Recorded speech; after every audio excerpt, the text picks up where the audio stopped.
is truth and what it's worth, okay? I mean, but I wanted to kind of give you a little quick background, okay? I was raised in the church, heard all the stories, you know, but my father always taught us, his thing was to value the truth, you know? Okay. And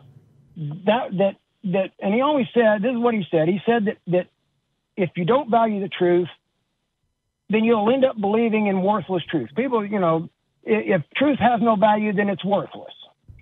Okay. Now, a worthless truth is one that does nothing but satisfy a desire, because desires are about feeling good, and that makes it subjective. Okay? So if truth does nothing but satisfy your desires, then it's worthless. It really is worthless. Not necessarily. Okay? It's subjective. It is subjective, but subjective things are not worthless. I just want to make sure that we are on the same page with our idea of truth. Because do you mean something that comports with reality, or are you a little bit closer to, are you using kind of something like the word fact? Truth is what we know. Okay, well, let me put it this way, okay? What is true is what is actual. If a pencil is on a desk, it's true if it's actually there. Okay, so would you say that we know about the pencil's existence? Okay, so truth is something that comports with reality. Would you agree with that? Well, okay, comports with reality. Can you elaborate on what you mean by comport? I'm not sure what you mean by that. That exists? It's consistent with objective reality. Yes. We can investigate it, we can look at it, we can test it, we can verify it, and then pass it off to someone else who can also verify it. Yeah. Well, yeah, sure. Okay. Just wanted to make sure we're on the same page, because otherwise we'll just talk past each other. So. Yeah. There are so many different philosophies that deal with truth that I'm just trying to, you know, zero in on your discussion. Well, that way we can kind of apply it. Otherwise, Drew's right. We're going to talk right back. Okay. Well, here's what I mean. You know, the question would be, does truth have value? Okay. Value. In order for something to have value, you have to have one of three things. You have to be able to do something with it. You have to be able to get something for it, or it has to be able to do something for you. Okay. Okay. I mean, if I have a car, it's worth something because I can get money for it. I can do things with it, and it can take me places. You know, that a lot quicker than I can get by walking. You see, it does things for me. So it has value. So if you did not know about this show, would it not be true that it exists? Would it not be true if I didn't know? Right. Or sure. I don't see why not. So did this show exist before you found it? Well, I would think so. Okay. I'm just trying to make sure that you're not, you know, taking a solipsistic claim, because some people will say, you know, things don't exist until No. Okay. No. So if you don't value something, if you don't value that and this is true, if you don't value that I live in an apartment building across from a cow pasture, if you don't value that, does that mean that it's actually false?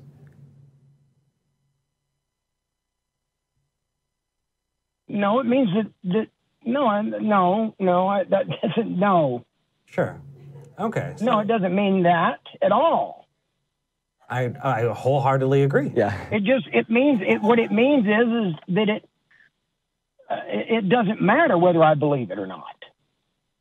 Well, you see, does it matter whether I believe that you live across from a cow pasture? You know what I mean? Sure. So for me, and I know I'm going to get a whole bunch of email for this, but when I think about truth and the concept of truth, I think of capital T truth and lowercase t truth, right? Capital T truth would be something that just is true. And my best explanation of that would be 2 + 2 = 4. Mathematics in general, you know, the Pythagorean theorem. Those things are true, right? We give them a definition, and that definition satisfies the truth value of it, right? And then you have the lowercase t true, things that are not necessarily verifiable. There are a lot of things that, you know, you're talking about subjective claims, right? I can say, I really, really love coffee. Is there a truth value to it? Well, yeah, either I like coffee or I don't. But it would be very hard for you to verify that without sticking me in an MRI and giving me coffee and then testing that against other times that I've had coffee. Well, okay. Well, right? That's what I'm saying. That's not what I'm saying. That's objective. But if you were to say that coffee tastes better than anything. Okay. Okay. Mm-hmm. It may be true for you. Right. Because you like coffee. But it may not be true for me. Okay. So does coffee taste better than anything else? Well, that seems to be a worthless truth to me. I mean, I may say yes, you may say no. I may, it doesn't matter. It's an irrelevancy. I mean, it doesn't matter. It doesn't make any difference. You see, it doesn't do anything else. I guess I have a question. Other than to make you happy or make me happy. You see what I mean? So if I can ask you a question, when does it begin to matter when someone else's truth, when does someone else's truth begin to matter to you? When does it matter to me? Yeah, because if I understand what you said, it's that, there are certain other people have their truths or their ideas, something that is based on their opinion or their preference. What does it really matter to you? Do I understand correctly that that's what you'd be saying here? No, it's not whether it matters to me or not. It's the truth. That's why I say either a pencil is on the desk or it's not. You see? Okay. Truth is objective. If there's 200 marbles in a jar, there's 200 marbles in a jar, not 199.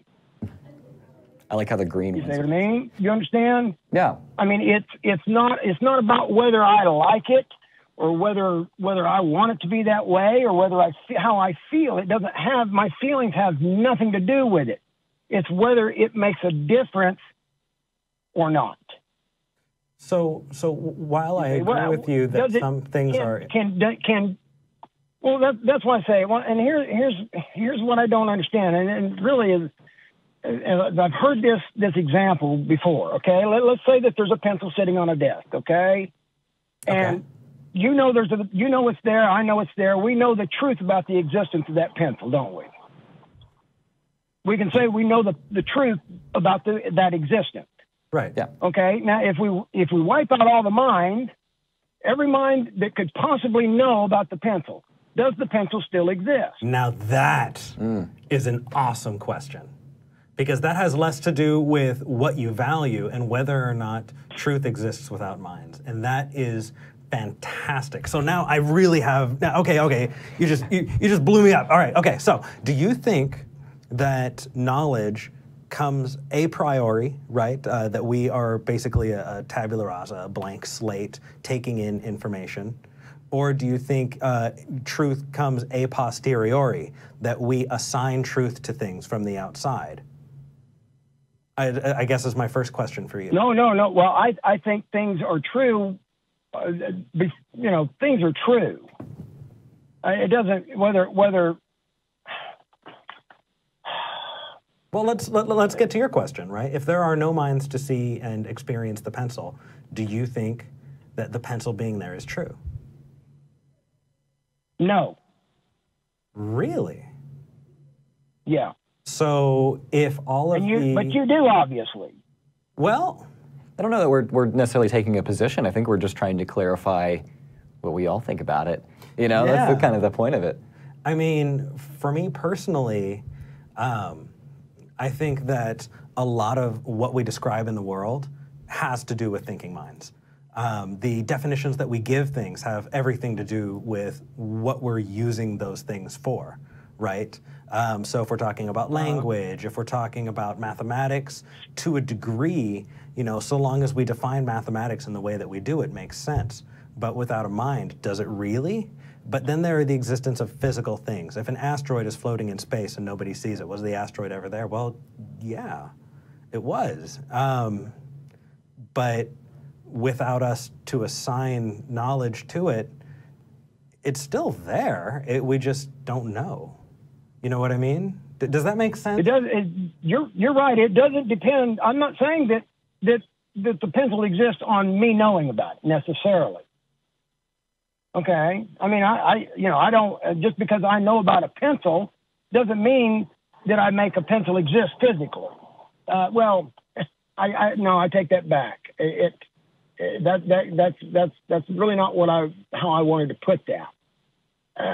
I look at it, and what I want to do is, I'm looking at it from try to look at it from that side of it. That, because I've heard Matt argue, make this point that a rock is a rock, whether anything knows about it or not. That existence, the things that existence does not require knowledge. That knowledge doesn't have any effect on existence at all. Knowing about things doesn't make them exist. Am I understanding him right? Well, you know what? I think we can get to that. Can you get the audience mic? So, in the meantime, though, it really is an amazing question. Did you have anything that you wanted to add before? I just wanted to ask, so are you saying that basically if a tree falls in the woods, you're not necessarily trying to have the conversation about does anyone hear it? It's if a tree falls down in the woods and no one's around to hear it, does it even matter if it fell or not? Is that kind of what you're trying to get at here?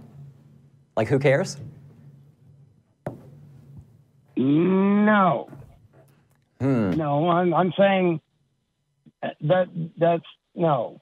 It's about the things that exist. Okay. It is about the things that exist. You see. So. Like I said, I'm a theist. So, I'm not. I didn't really want to. I'm not wanting to get into my biblical views, but obviously, I believe that God created and God sustains the things that exist. God knows how, basically here's my position, okay, is that the things that exist require knowledge in order for them to exist. Okay. Okay? So, and the best analogy I can come up with is that we make pencils because we know how to make pencils. Pencils exist because we know how to make them. You see, the knowledge, if a pencil exists outside of knowledge, then the laws of physics, then the pencil exists because the laws of physics allow for it to exist and not because we know how to make them. We're just a tool, like a mountain is a tool for turning sand into sandstone, right? No. Wow. Okay, we went way off into the weeds here. I'd be happy to talk about how mountains are tools, because that interests me. That is, I've never heard that before. But first, I'd like to, jump in. I actually had a suggestion, a suggested question. Do you believe that discovery is possible? That we can not know of a thing, discover it, and then know it to be true? Sure. Okay. So. Sure. Why not? So. That's what I say.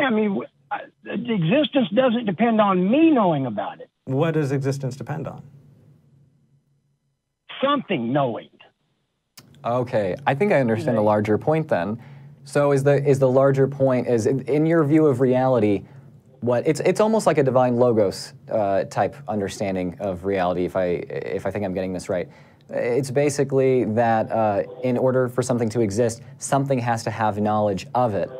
Therefore, there is something beyond us that has knowledge of it because it exists. Is that correct? Yes. Okay. Yes. Now, it may very well be that knowledge is knowledge and existence may very well be, and I don't know if this is right or not. I don't know if I'm not sure I believe this, but time and space are codependent. Yeah. Perhaps maybe that would kind of the way I see it is that, existence and knowledge are codependent.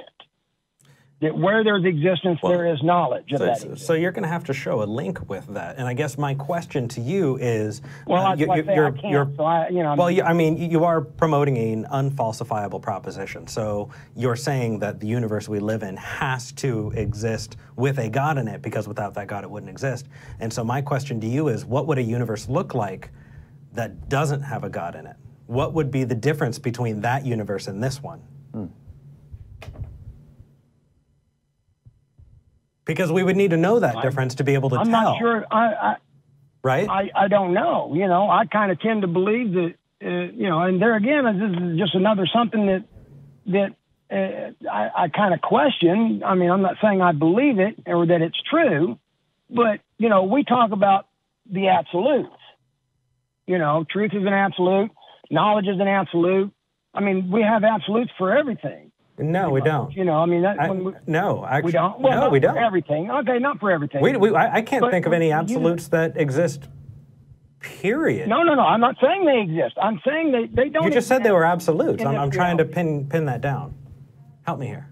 Well, do you? Okay. Well, okay. That's what I said. What is true is an actuality. What is, you know, that if a pencil is sitting on your desk, it's only true if it's actually there. Okay. Okay. And at the same time, it would be impossible for it not to be there. Do you agree with that? In that we need to discover a thing. So here's actually, I would disagree, and I'll tell you why. Because the correct, intellectually honest thing to do is say, I don't know. Right? So if you say there's a pencil on the table of a room that I have not investigated, my response needs to be, I don't know. And I'm not saying that we know about it. I'm just saying that if a pencil is on a desk, it doesn't matter whether you know about it. We're not talking about whether we know about it at this point. I'm saying that if something is true, in order for something to be true, it has to be actual. You see? We need to be able to discuss it, verify it, give it a title, you know, determine what we're going to be calling it, fit that into our language. I mean, potentially we could. Yeah. I mean, if you want to know the truth about it. Truth is what we know about things, isn't it? To the best of our knowledge, I just don't agree that there's any capital T truth. I think that we do our best to approximate, you know, yes, we larger truths, but yes, we do. I'm sorry. I'm not saying that truth is an absolute. You know, that this capital T. I mean, I don't know what that exactly. That there is, that we can say that anything is true. You say, I mean, you know, what is the presuppositional position that reality is real? What is that? It's the assumption that things are true, right? And we assume the things as being actual. We investigate things to be able to determine whether or not they comport with reality, and we need to live in that world that we're investigating and exploring. Is that what you're saying? Okay, then we're good there so far. I agree with that. I mean, we're confined to this reality. We have to operate within this reality. Right. So I guess I want to kind of dive back into it needing to exist because a God needs to know about it. Right. So we kind of skirted around my question, and I kind of want to get back to that question. Right. Right, I do too. Because because it's vitally important. Because if you're going to make a claim that a God needs to exist, you need to be able to show that God exists to be able to substantiate that claim. And so in the argument of saying our universe needs to have a God, therefore, because it's kind of this Cartesian circle, right? God needs it needs God. So what does a universe without a God look like? Because if we can determine that, then we can test our reality and find out whether or not a God exists within it. So can you give me anything that you think that a universe without a God would look like, how that would be different from the universe that we're in. Because otherwise, you're just laying a claim on top of things. It's just an extra piece of scaffolding that has no substantiation. It's right. You know, because what use is a God that is effectively as good as nothing, right? If you can't tell the difference between whether or not your God exists or not, then the best thing to do is cut that out until the time comes that you can verify that that God exists, right? It's the same view that we take, and I'm sure that you take, about every other God in the history of humanity, right? All of the other religions, Bigfoot, pixies, and leprechauns, right? UFOs that landed in the 1950s, right? I mean, there's so many. Well, that one actually doesn't require magic. So UFOs are far more likely to have happened than a God existing, right? Because you need to be able to give us something to test. So just any claim, we need to be able to actually investigate into whether or not it's true and show, verify, I believe that it is. And until we can actually do that, we have to say we don't know. Otherwise, that's not particularly intellectually honest. We're just kind of spitballing. Well, no, okay, and I'm going to admit, I mean, that I don't know. I don't know, because like you said, there's nothing here. You know, of course, I don't believe God exists within this reality.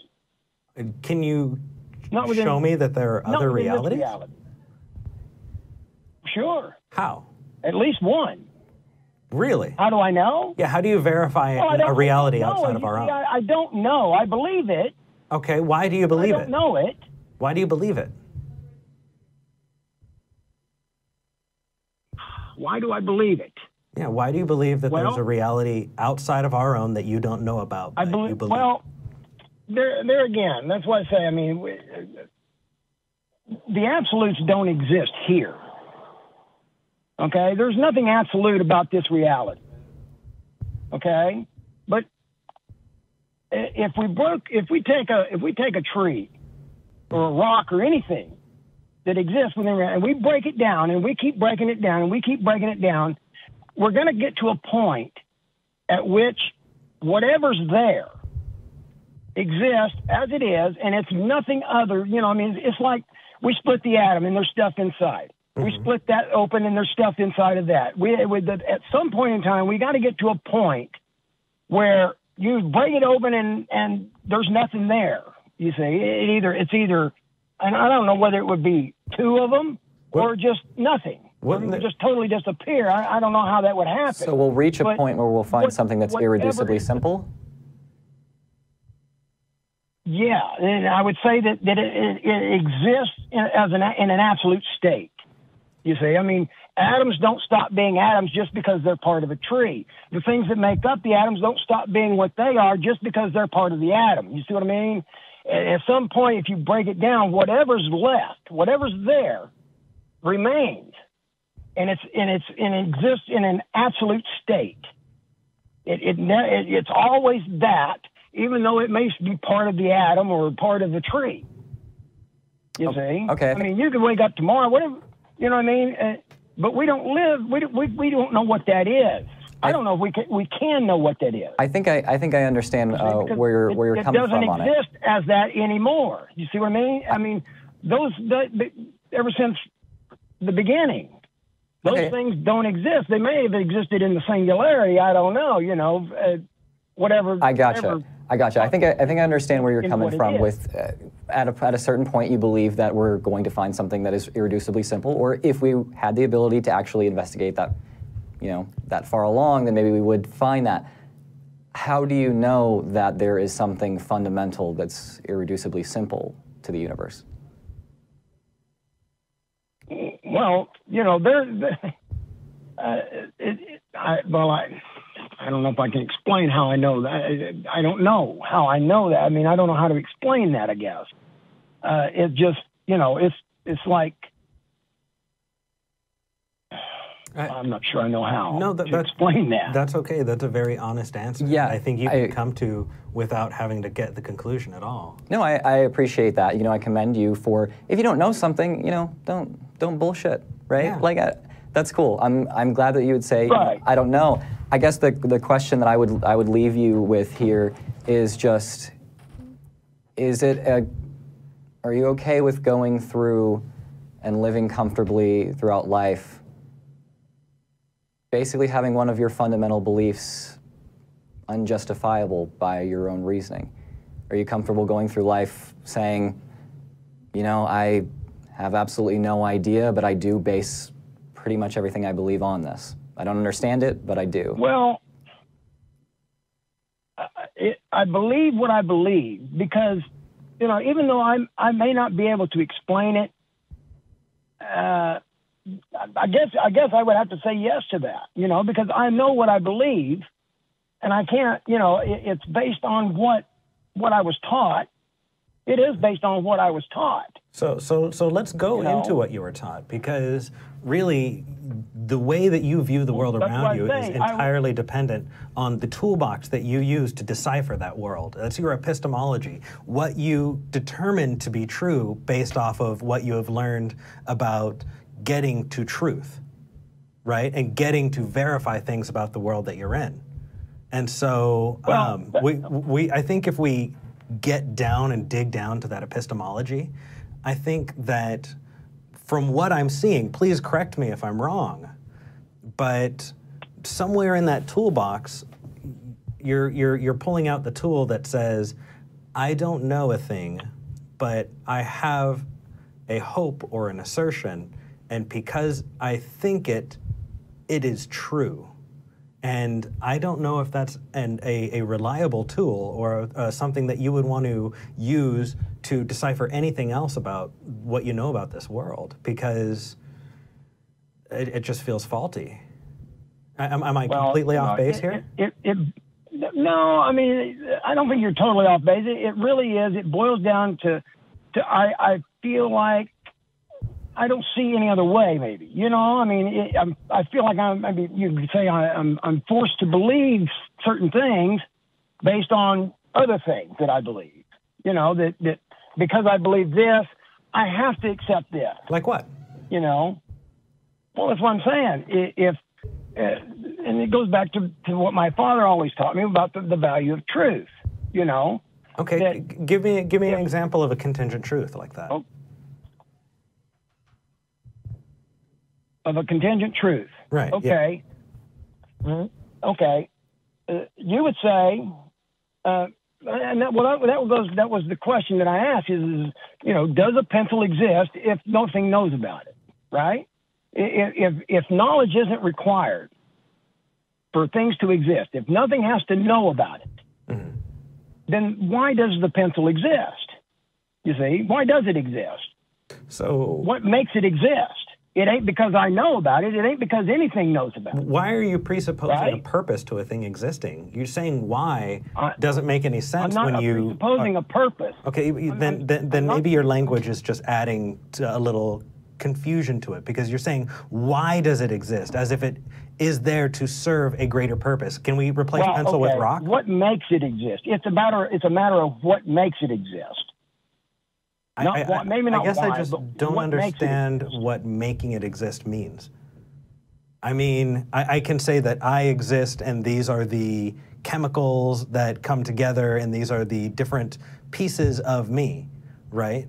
And I can say that those things exist. To say, why does Eric exist? It built into that question is the idea that there's a purpose. Okay, well then. Right, versus why does this rock exist? Right. If we're looking at it with the idea of there being a creator, then built into that question is the presupposition that there's a purpose. And I'm striking at that, and I'm trying to be very clear about that, because I don't think that's a very good question. I think that that's built up on a framework that we're not following you on. Okay, it's not I'm not trying to apply a purpose to it. Okay. Necessarily, you know, but I'm not saying that. Sure. I don't think I am anyway. You know, I mean, that's not my intent. No, we'll move on. That's not my intent. Okay. Wow. Let's see. How do I explain this? Okay? That's okay. You know what? Take your time. Pencils are made of atoms, aren't they? The atoms, you know, what brings the atoms together? I mean, why? I mean, what is it that allows the pencil to exist? So I think that we could probably have this conversation a whole lot longer. Yeah. And we have about 9 minutes left, and I want to get to another couple callers. But man, this has been interesting. Okay. I definitely want to take the time. I would love to, if you wanted to email, we have our email, if we can get that up, mail@talkheathen.com. Also, we have an amazing discussion going on where people are just jumping in and wanting to discuss these types of things. And so if you wanted to discuss that, you can also look us up on Reddit, reddit.com/r/talkheathen. You can also find us on Facebook. All of those other things. But if you got to us via email, if we can get the email up, we would love to. I'd love to help you, formulate those questions in a way that can aid us having a very insightful dialogue. And above all, just with you calling in, I appreciate just us having a civil dialogue here.